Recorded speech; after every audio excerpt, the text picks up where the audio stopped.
Good Thursday afternoon, everyone. I'm Fox 19 meteorologist Brad Moussard with a quick check of the forecast. What looks to be a busy stretch ahead. 2 days back-to-back severe weather chances.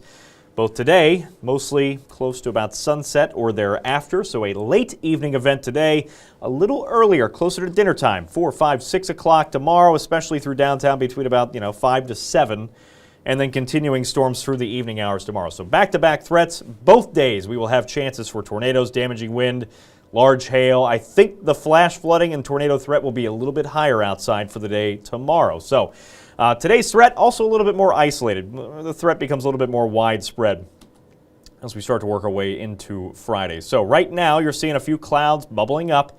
They're running into that cap aloft we've been talking about the last couple of days, so they're kind of getting up there and just running into drier air, more stable air, and they're unable to grow any further. But that cap will start to erode later on tonight after temperatures start to rise back into the mid-80s. So that is where we are on our way to, already to 81 at Lunken, 80 degrees in Hamilton. You start to factor in dew points in several spots in the 70s. It's soupy outside. Dew points, a level of moisture in the air. It feels like summer, and that summer-like heat and humidity will go on to fuel these storms compared to yesterday at this time.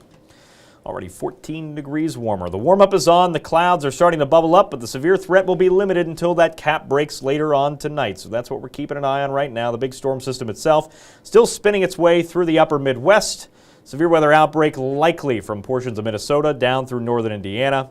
Northwestern Ohio, Chicagoland, also in that severe weather threat area. That's an enhanced risk for us. It's a slight or marginal risk today. A 1 or a 2 out of 5, just depending on where you're at. 1 in the green area, 2 in the yellow. It's not that the threat is going to be a little bit lower tonight. It's that it's not going to be as widespread as what we're going to see outside Friday, because Friday's chances jump up to an enhanced risk, a 3 out of 5 on that severe weather scale because of more widespread wet and stormy weather.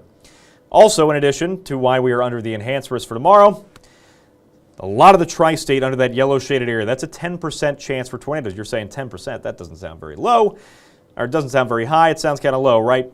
10%, that means there's within a 25-mile radius of any point in that yellow, there is a 10% chance to see a tornado from that point. So it's relatively high, and then you start looking at the black hashing that's on the screen there. That black hashing indicates a significant tornado threat, not just garden variety spin-ups. This is a significant tornado threat, likely to see EF2 tornadoes or more, of intensity. So strong tornadoes, longer-lived tornadoes are possible with the storms outside on Friday. So please, please, please have ways to get warnings if you're going to be out and about, because it is a busy night. Friday night, spring season here in Cincinnati, ton of stuff going on. We got a Zach Brown band concert. We have Fireworks Friday for the Reds. We have Mayfest over in Covington, a bunch of other stuff. Please be safe if you have plans to head out to those events. We're going to wait through the evening. Storms do start to fire up right around or just after sunset tonight. These storms are going to be isolated. Not everybody will see the rain and storms outside tonight. So if you miss that threat, don't let your guard down, because it will be much more widespread on Friday.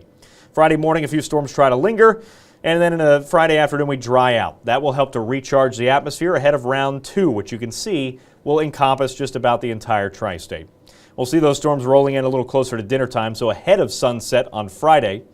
They'll linger through the evening hours, on and off through the night. If those storms start to train, that's where the flash flooding threat will be the highest. And then as we work our way towards 11, 12 o'clock, those storms start to push out, and we're on our way to a much drier, but still pretty windy Saturday. Saturday looks to be a little breezy out there. So it is Fireworks Friday down at the ballpark tomorrow. That first pitch with the Battle of Ohio. We are battling Mother Nature too. 81 outside.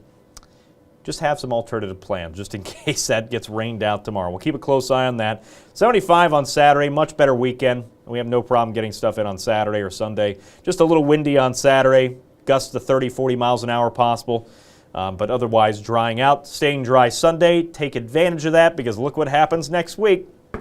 They don't call me Bad News Brad for nothing. Good chance for storms out there pushing back in as we work way into next week.